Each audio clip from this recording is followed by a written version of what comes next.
Pendidikan itu tidak penting di Indonesia. Para pemilik stasiun TV tidak banyak menggunakan kuasanya untuk mendidik. Mereka mempertontonkan apa saja yang menghasilkan profit bagi mereka. Drama percintaan, perselingkuhan, dendam dan pertikaian, acara gosip pagi, siang, dan malam. Apa yang bisa dipelajari anak-anak kita dari semua itu? Persentase tontonan edukatif dan yang non-edukatif jauh tertinggal. Pendidikan itu tidak penting di Indonesia. Para politisi mempertunjukkan kebohongan dan kepentingan partainya masing-masing. Mereka tidak peduli apakah mereka menjadi tokoh publik yang pantas dilihat dan ditiru. Yang penting agenda mereka tetap berjalan, elektabilitasnya naik, dan kembali terpilih di tahun-tahun mendatang. Pendidikan itu tidak penting di Indonesia. Banyak pejabat pemerintah dan pejabat publik jadi koruptor, tapi sama sekali tak memperlihatkan rasa malu. Mereka tidak berpikir dan tidak sadar yang dilakukannya bisa menghancurkan generasi ini dan generasi mendatang. Pendidikan itu tidak penting di Indonesia. Lebih banyak para public figure memilih memamerkan Lamborghini, barang-barang bermerek, memperlihatkan harta-hartanya. Mereka tidak mau menyuarakan tentang pentingnya pendidikan dan menggunakan ketenaran untuk memperbaiki negerinya.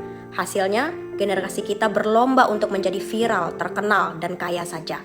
Pendidikan itu tidak penting di Indonesia, karena masih banyak orang tua berpikir bahwa kewajiban mereka menjadikan anaknya berpendidikan dan menjadi manusia yang luhur cukup dengan mengantar dan menjemput anak mereka dari sekolah saja.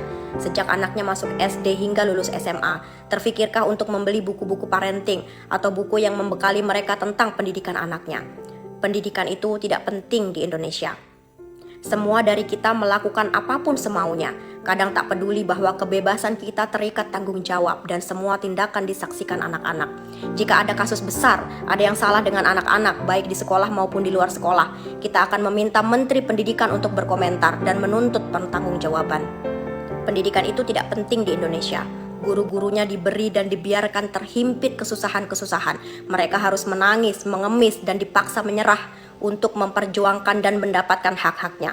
Waktu yang seharusnya mereka habiskan dengan anak-anak kita rampas untuk pekerjaan lainnya. Kita letakkan beban bernama pendidikan di pundak, kepala, dan kakinya. Tapi kita biarkan tangannya terikat dan perutnya lapar. Pentingkah pendidikan itu di Indonesia?